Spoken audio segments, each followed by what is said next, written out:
স্বৈরাচারীরা তার পতনের সমস্ত ছিদ্র বন্ধ করে, কিন্তু একটা ছিদ্র বন্ধ করতে পারে না। মনের ভুলে সে ছিদ্রটা থেকেই যায়, যেই ছিদ্র দিয়ে আসলে তার পতনটা হবে। বাংলাদেশের রাজনৈতিক ইতিহাসে এমন কিছু মানুষের নাম রয়েছে যারা সমাজের ধর্মপ্রাণ মানুষের মাঝে খুবই জনপ্রিয়।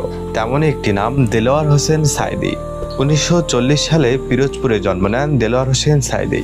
শুরুর দিকে ছিলেন প্রভাবশালী একজন বক্তা। আমি বলি আমার ভাষায়, সরকারকে ভূতে ধরেছে। ভূতের পা নাকি থাকে পেছনের দিকে, সামনে যত এগোতে চায় তত পেছনে চলে যায়। তার কণ্ঠস্বর আর ধর্মীয় ব্যাখ্যা অনেককে মুগ্ধ করে। তাফসিরুল কোরআন বিষয়ক তার বক্তব্যগুলোতে জনস্রোত তৈরি হতো মাঠে ময়দানে। রাজনীতিতে যুক্ত হন বাংলাদেশ জামায়াতে ইসলামের মাধ্যমে। দ্রুতই তিনি দলের কেন্দ্রীয় নেতৃত্বে পৌঁছে যান। 2001 সালে হন সংসদ সদস্য। সে সময় তাকে দেখা যায় সংসদে ইসলামী ভাবধারার পক্ষে জোরালো বক্তব্য দিতে। ইসলামের দৃষ্টিতে সার্বভৌমত্বের মালিক জনগণ নয়, মালিক হলেন আল্লাহ রাব্বুল আলামিন। কিন্তু তার জীবনের সবচেয়ে আলোচিত অধ্যায় শুরু হয় 2010 সালে।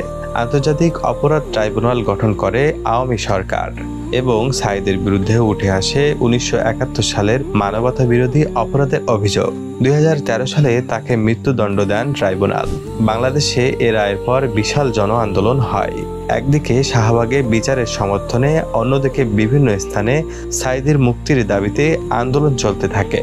অনেকের কাছে তিনি ছিলেন এক আত্মিক নেতা। এক দরবেশ, সে একবার এক বটগাছের তলায় বসিয়া এই আয়াত পড়তেছিলেন। তার কোরআনের ব্যাখ্যা, বক্তৃতা ও সাধারণ মানুষের সঙ্গে সম্পর্ক তাকে একটি বিশাল ফলোয়ার বেস তৈরি করে দেয়। 2023 সালের আগস্টে তিনি মৃত্যুবরণ করেন। যদিও তার মৃত্যু নিয়ে রয়েছে নানা আলোচনা সমালোচনা।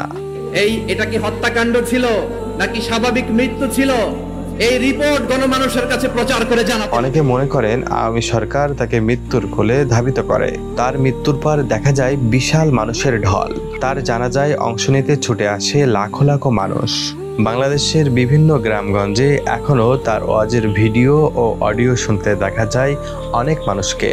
বিড়ালের মতো 500 বছর বেঁচে থাকার কোনো লাভ নাই, সিংহের মতো 1 ঘন্টা বাঁচতে চাই।